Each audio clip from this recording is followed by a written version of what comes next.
আপনি কি জানেন ১৯৪৮ সালে ইসরায়েলের জন্মের সময় একটা ছোট্ট সমুদ্র তীরবর্তী গ্রাম টান্টুরা পৃথিবীর মানচিত্র থেকে মুছে গিয়েছিল।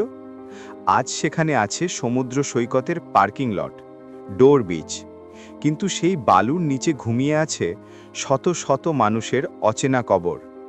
এই গল্পটা শুধু একটি গ্রাম এর ধ্বংস হয়ে যাওয়া নিয়ে নয়, এটি এক সময়ের করুণ ইতিহাস, একটি গোটা জাতির কান্না এবং সত্য লুকিয়ে রাখার অপচেষ্টার গল্প। টান্টুরা ছিল হাইফা আর তেল আভিভের মাঝামাঝি একটা শান্ত প্যালেস্টিনিয়ান ফিশিং ভিলেজ। ১৯৪৮ সালের ২২ মে থেকে ২৩ মের রাত আলেকসান্ড্রনি ব্রিগেড নামের একটি ইসরায়েলি মিলিশিয়া দল গ্রামটিতে প্রবেশ করে। তারা বলেছিল এটি সামরিক অভিযান, কিন্তু যা ঘটেছিল তা ইতিহাসে জায়গা পায়নি বহু বছর ধরে। সেই রাতে শত শত মানুষকে গ্রাম থেকে বের করে এনে গুলি করা হয়।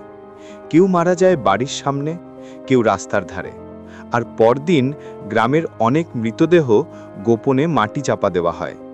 এই পুরো ঘটনাটাই পরে টান্টুরা ম্যাসাকার নামে পরিচিত হয়।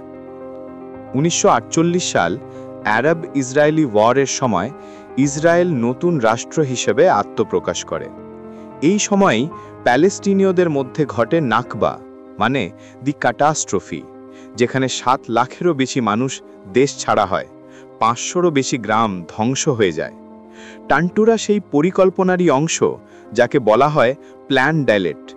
এর উদ্দেশ্য ছিল ইসরায়েলের সীমানার ভেতরের সব প্যালেস্টিনীয় গ্রাম দখল করা বা খালি করে দেওয়া। এই সামরিক কৌশলের ফলেই টান্টুরা গ্রাম রাতারাতি বিলীন হয়ে যায়।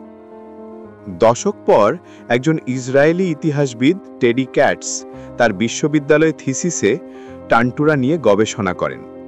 তিনি প্রায় ১৪০ জন সাক্ষীর সাক্ষাৎকার নেন, ইসরায়েলি সৈন্য থেকে শুরু করে বেঁচে থাকা প্যালেস্টিনীয় মানুষ পর্যন্ত। তাদের কথায় উঠে আছে ভয়াবহ সব বর্ণনা। তাদের লাইন করে দাঁড় করিয়ে গুলি করা হয়েছিল। একটি বাড়ির সামনে ২০টি দেহ একসাথে পড়েছিল। গ্রামের কবরখানার পাশে মৃতদেহ গোপনে গণকবর দেওয়া হয়। কিন্তু এই থিসিস প্রকাশের পরই ক্যাটসের ওপর চাপ আসে, মামলা হয়, বিশ্ববিদ্যালয়ে তাকে থিসিস প্রত্যাহার করতে বাধ্য করে। তবুও সত্য লুকানো যায়নি। দীর্ঘ নীরবতার পর ২০২৩ সালে ফরেনসিক আর্কিটেকচার নামে এক গবেষণা প্রতিষ্ঠান স্যাটেলাইট ইমেজ, আর্কাইভ ম্যাপ এবং গ্রাউন্ড রেডার ব্যবহার করে টান্টুরা সৈকতে অনুসন্ধান করে। তাদের বিশ্লেষণে দেখা যায় আজকের ডোর বিচ পার্কিং লটের নিচেই সম্ভবত সেই গণকবর লুকিয়ে আছে।